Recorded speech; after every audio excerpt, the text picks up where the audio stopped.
It's Velvet Grain Kids TV, where stories come alive. Hi friends. Have you ever seen someone do something kind and thought, wow, they're a hero? Well, guess what? Heroes aren't just in capes or in comic books. They can be your neighbor, your teacher, or even you.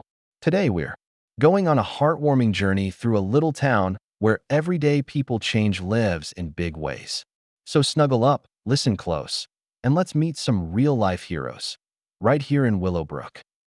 In the small town of Willowbrook, life moved at a gentle pace. The streets were lined with flower boxes. The air smelled faintly of fresh bread from the bakery on Main Street, and everyone seemed to know everyone else. Yet, beneath the everyday routines and simple smiles, there were moments, quiet, powerful moments, that showed the true heart of this community. Moments when ordinary people became extraordinary, simply by choosing kindness. One morning, before the sun had fully risen, Mrs. Carter, the town's school bus driver, noticed a little boy named Jamie standing alone at the corner. He wasn't wearing his jacket, and the winter wind was biting.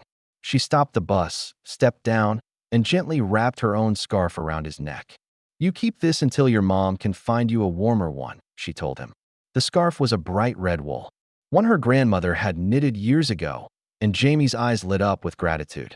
He wore it every day until spring, and years later, when he was much older, he told her it was the first time he'd truly felt that someone outside his family cared about him. A few streets over, in a small coffee shop, Mr. Thompson, the owner, noticed a regular customer, Mrs. Green, counting coins from her purse with a worried expression. She was short by just a few cents for her usual tea. Without a second thought, Mr. Thompson poured her a full cup and said, "Today, it's on me." He added a slice of warm banana bread, too. That day, Mrs. Green went home feeling lighter, and later she told her granddaughter that kindness could be just as comforting as a warm drink on a cold day. Down by the park, a young teenager named Alex saw an elderly man struggling to carry two heavy grocery bags. Without being asked, Alex jogged over, took one of the bags, and walked alongside him all the way to his front door. The man, Mr. Ellis, was a retired teacher who lived alone. That brief walk turned into weekly visits, where Alex would help him with small chores in exchange for listening to Mr. Ellis's fascinating stories about history, books, and the old days of Willowbrook. Alex later said those afternoons taught him more than he ever learned in school. At the community library, Mrs. Patel, the librarian, noticed a shy little girl named Mia who always stayed in the corner and never spoke to anyone. Mrs. Patel began setting aside colorful books about animals, knowing Mia loved them. She would gently place them on the table where Mia sat, smiling without saying a word. After weeks of this quiet encouragement, Mia finally whispered, "Thank you." That was the start of a friendship that helped Mia gain confidence, and soon, she was reading out loud during story hour. One rainy evening, a power outage swept through Willowbrook. In a small apartment building, neighbors lit candles in the hallway so no one would feel alone. A man named Daniel knocked on every door, inviting people to the lobby where they could share food and tell stories while they waited for the lights to come back. By the end of the night, strangers had become friends, and when the power finally returned, no one hurried back to their apartments. They stayed together just a little longer, savoring the connection. In the middle of summer, the town's only ice cream shop had a broken freezer, and the owner feared losing all the stock. Instead of letting it melt away, she put up a sign, "Free ice cream until it's gone." Children and parents flooded the shop, laughing and enjoying cones under the hot sun. The owner lost a day's sales, but she gained something better, the joy of giving and the gratitude of her community. One Saturday morning, during the annual town cleanup, a boy named Sam showed up with a broken broom and a mismatched pair of gloves. Instead of teasing him, the mayor himself handed Sam a brand new broom and thanked him for coming. Sam worked harder than anyone, and when people saw his determination, they joined in to help him clean a particularly messy patch of the park. By the end of the day, the park sparkled, and Sam went home beaming. Sometimes, the heroes were quiet about their actions. Mrs. Johnson, who lived near the edge of town, noticed her neighbor's vegetable garden had been struggling. For weeks, she would sneak over early in the morning to water it while the neighbor was away at work. The plants flourished, and by the time the neighbor found out, The garden was so full of tomatoes, cucumbers, and peppers that she shared them with everyone. On the street that in the busy post office, a postal worker named Luis always kept an extra pen in his pocket for people who forgot theirs. One day, a young woman came in with a stack of letters, looking overwhelmed. Luis not only lent her his pen, but also helped her seal and sort the envelopes.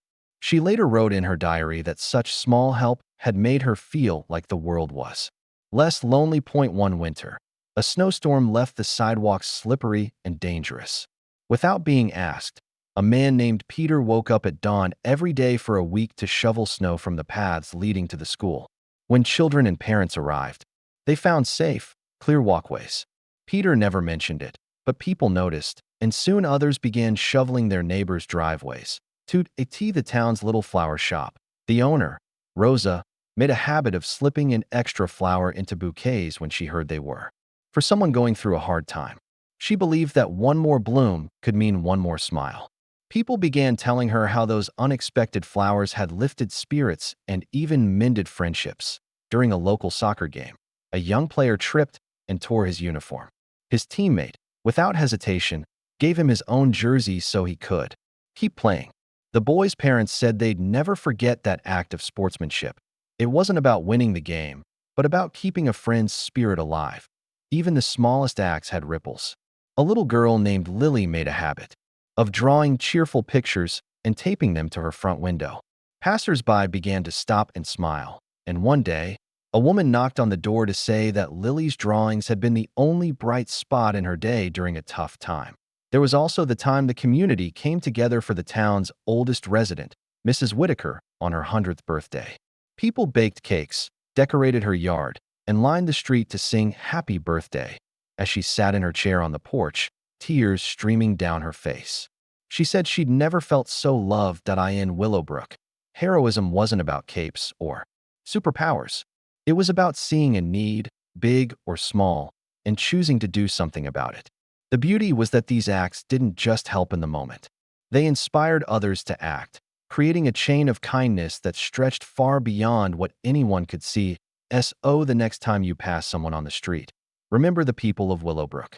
Remember Mrs. Carter's red scarf, Mr. Thompson's free tea, Alex's walks with Mr. Ellis, Mrs. Patel's books for Mia, Daniel's candlelit gathering, the ice cream on a hot day, Sam's park cleanup, Mrs. Johnson's garden watering, Louise's spare pen, Peter's shoveled paths, Rose's extra flowers, the shared soccer jersey, Lily's window art, and Mrs. Whitaker's 100th birthday.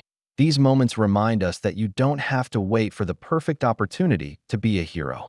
Sometimes, all it takes is a small act of kindness. And who knows, that little act might just change someone's life.